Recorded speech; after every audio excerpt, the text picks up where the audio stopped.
I think most people would not expect a person in Orange County to have horses in his front yard. I have an arena in my front yard, so not typical Southern California in many ways. My name is Jason Viloria, former superintendent, classroom teacher, parent of two young students, one in college and one in high school still. So, what is a fun or surprising fact about you that people may not expect from you? I think most people would not expect a person in Orange County to have horses in his front yard.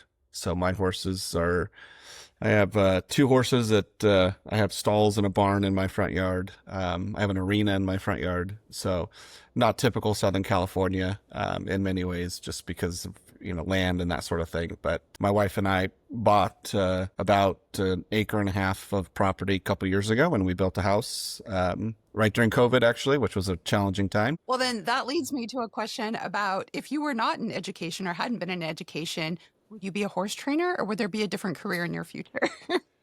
Oh, I probably would. I would like to live on a ranch. It would be fun. I mean, I like hard work, so it's one of those things where I like to be outside, and so I definitely would think about living somewhere where I could do that. What was your first job ever?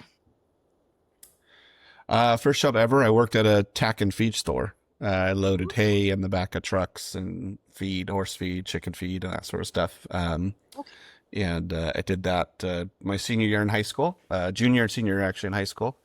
And yeah, it was a good job, actually. I got to work weekends and after school if time permitted. So you are not new to ranch life or to kind of farm life is maybe not, Yeah, I don't know what the right word is for that, yeah. but it's not a new thing. So what do you think that taught you that you could use later as an educator? Well, I think, it's humbling, right? So, I think you recognize that it takes a lot of people in an organization to make it work. I was doing, I'd show up on a weekend day and I'd clean the bathrooms, mop the floor, got the store ready, for customers, and then, proceed to go into the back. And I liked it in the back. It was nice.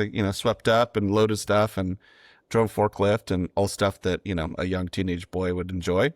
Yeah. But I think for me, it was, recognized early on hard work, is, having a really good work ethic and just being open to do whatever you need to do, to keep the organization moving. And, in that case, it might mean scrubbing baseboards. I did that for, I remember doing that. The shop was giant, so it took me forever, but that kind of stuff. It's just, you recognize that it takes a lot of different pieces to make a place go. So. Yeah. Yeah. And it seems like everyone's Right. job there is important and part of that, the machinery that makes it happen. Yeah, for sure. I Yeah. mean, I think, I recognized early on when I was spending time as a principal, my head custodian's office was next to my office. I mean, we redesigned the front office. I had the opportunity to redesign the front office, and I put his office directly across from mine, right? Because important person, right? They're the key cog in making the place go. So I have a lot of respect for all people within an organization and what they do. And Yeah. yeah, so it's Yeah. right. It's very important. So, looking back, what's a decision that you made in your career that you would be most proud of? I was very lucky. I had some really great mentors along the way. And one of my mentors was actually the high school principal where I was an assistant principal. And, I was a young leader at the time. I was quite young. And he had said early on, you have a long career ahead of you, and I think you should go get your doctorate. Right. And so at the time I had one kid, my son. And so do it before, everything gets really busy with sports and that sort of thing. So, my wife said, go for it. So I did. And it was a great decision because my program was, really kind of all across the US. There was about 13 of us, 12, 13 of us, a small contingent from California, but we had people from New Jersey, British Columbia, Texas, Alaska. So it was a really fantastic program. I think that was a perfect time for me because I was able to kind of really understand good leadership practices early on before I kind of really dove into being a principal and all the different things I've been since then. So, given that, and and the decision and kind of the trajectory of decisions that come after that, what was a decision that taught you a very hard lesson as a leader? I think as a young leader, you can make mistakes. And, I think the most important part for me was making sure that I surrounded myself with people who were willing to share when they thought maybe something didn't go the way it should. And, I've always tried to build capacity in the people that I work with. If I'm in a position of authority, to be able to tell them, listen, I don't have all the right answers, right? So if I come in and we're talking about a problem and some solutions, my solutions are not always going to be the best ones. And I recognize that, at times there can be a perception that, I'm in charge, so my solutions are the best. But I've always had the philosophy that no, you can always tell me I'm wrong, and let's talk it through and tell me, what do you think and why? And that was something I learned a lot, through my experience at Pepperdine for my doctorate, but also just in general, as you work through programs and work through different districts, I've always relied on having kind of that relationship with people. And, it's a harsh lesson when you realize you didn't listen to that person and you were wrong and they were right. And, and that happens, and you learn from it, but it does create that openness. And so, when you're a young leader, I kind of made a few, mistakes along the way, as you would expect. Didn't really listen to, those voices, those people that were around me. And luckily I was able to recover, right? But it was a real good learning experience for me. And, I think, it also reinforced to them that when I came back around and said, okay, you were right, I shouldn't have done that. Let's talk through like now, how do we work together to unwind it and maybe, make it better. And, so those are all things I think as a leader, you're going to make mistakes along the way. I think we all recognize that, know it's perfect, but how do you work with the team that you have? Because really the team is what makes the organization this strong. It's not just one individual person. So. Right, exactly. Wow, I wish I had had administrators like you.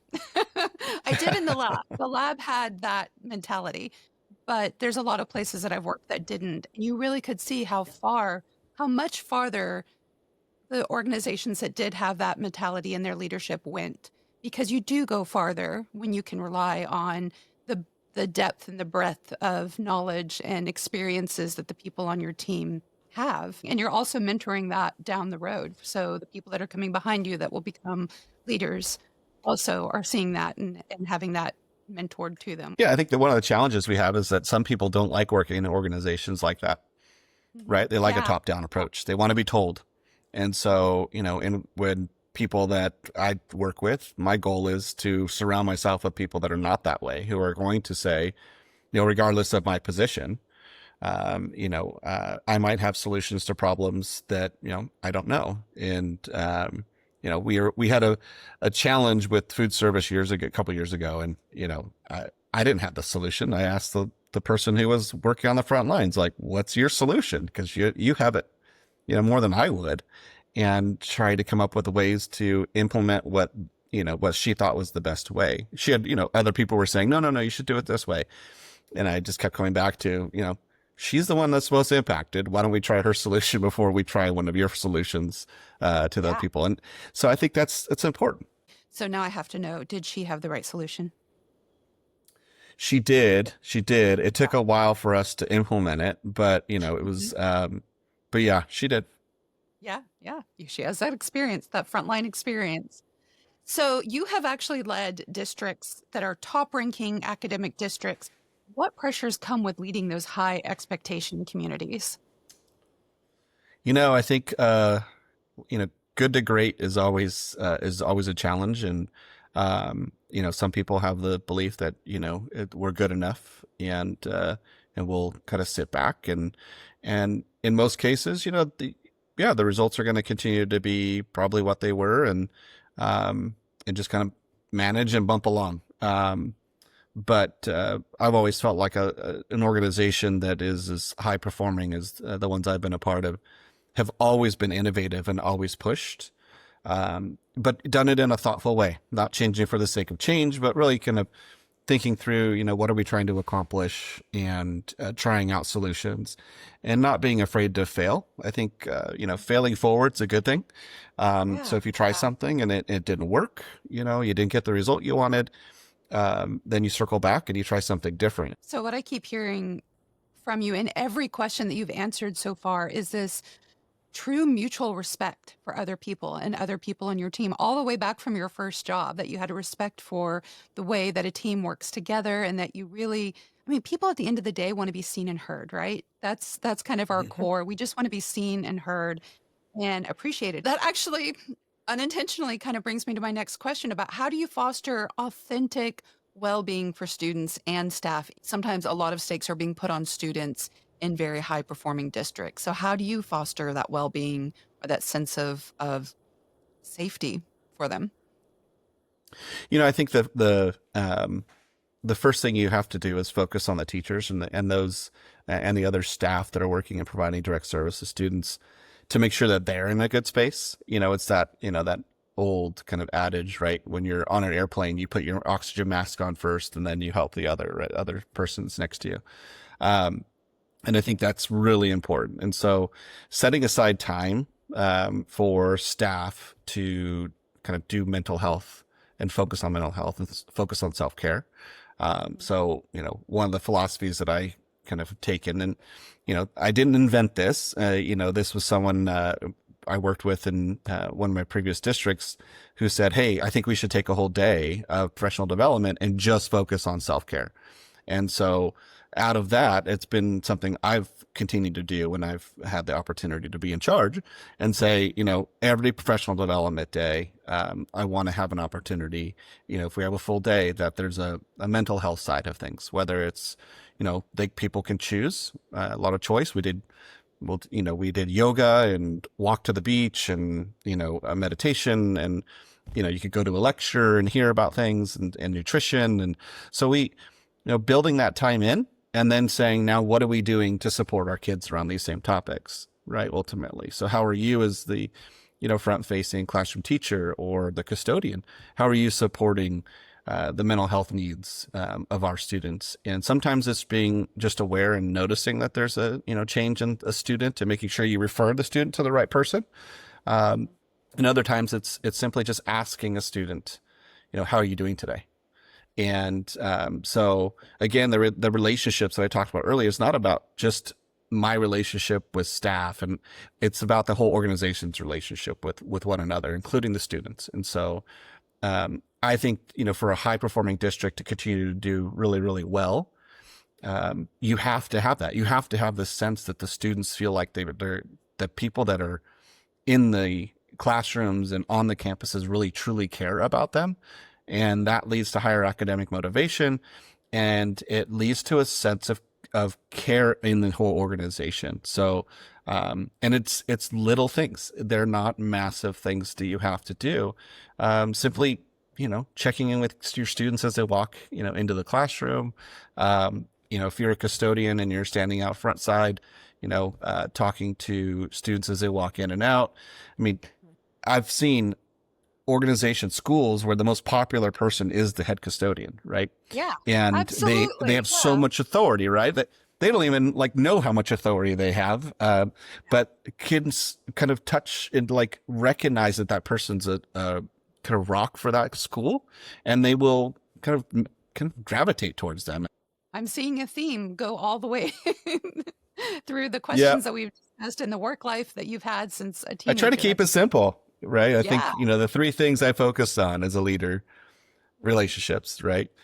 Continuous improvement, and then every student every day. So that was the idea, that every day we were going to make sure that when we had an opportunity, we were going to check in with a student, and that they were going to leave every day with, if they were a high school student, at least one individual on that campus was checking in with them, right? And Yeah. so that was an ownership piece that they all had, and I think it led to really strong results. I mean, we saw huge gains in students feeling safe and caring, cared for environment. And then, again, academic motivation went up, right?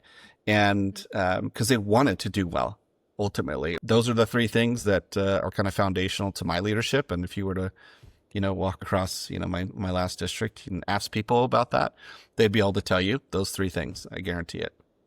Okay, so I have a quick five. What is your go-to coffee order? My go-to coffee order. I am a very simple person when it's a coffee order. It's literally just black coffee with a little bit of cream. And I'm not fancy. I started drinking fancy drinks a long time ago when my wife worked at Starbucks, and that's how I started drinking coffee. Was all the vanilla things and caramel stuff, and then you start to realize how much sugar and all those different things. So I Yes. just stick with the whole intention of the coffee is the caffeine, so I don't need all the other parts of it. So So what is your favorite leadership book? And I may have to write it down and read it here. well, let's see. The one I'm reading right now, actually, it's on my shelf. I'm gonna grab it. Okay. And I'm not super far in, but influence. Okay. And it's a really interesting book. And it's just all about how in human nature, there's ways to influence people, and do it in a thoughtful way, and that is really going to lead, to the change that you're wanting to get towards, right? And so, I really enjoyed this book so far, and it is one of the better books. It could be a little like strange when you're thinking about the strategies that people use against on you, and you're like, wow, I had no idea they were using that to influence me, right? Yeah. But it is, it's just a great way as a leader to think about, how can I influence people to get, to the better good of all kids, right? And so this is a pretty cool tool. So what sport best matches your leadership style? I will say it's timely. The Tour de France cycling, because you have a team of people Yeah. that are all Uh-huh. working for the benefit of the team, and Mhm. supporting, and everyone has a role. Yeah. Um, and sometimes there might be a leader, but the group kind of goes back and protects the leader and brings the leader forward and kind of puts it all out there on behalf of the team, so that you're always moving forward as a group. So I like that. It's most people don't know that. Most people don't watch it Yeah. that way. But I Uh-huh. really do think that if you were to take the time and look at it, and you would see a very different sport than most people think of cycling. They just think it's like, oh, it's just, it's a one guy racing. And Oh, but the yeah. Tour de France is all about, strategy and working together, and going so slow some days, right? So that you Mhm. could save yourself up for those really challenging, climbs that are ahead. Yeah, yeah, and taking turns, so you share the burden of the hill. Maybe I should Right. say. Right. Some people have a Right. harder When burden you than work others. together, you go faster and it's less energy, right? And I think that Exactly. that's a Yeah. really important thought in education and just in leadership in general, that, the more people are heading in the same direction, the more it cuts down on resistance, and Yeah. you can get a lot farther, a lot faster. I love that. That's a great sentiment going forward about how we can get farther together with less resistance if we actually work together and authentically respect each other and see each other and hear each other. Right. 100%.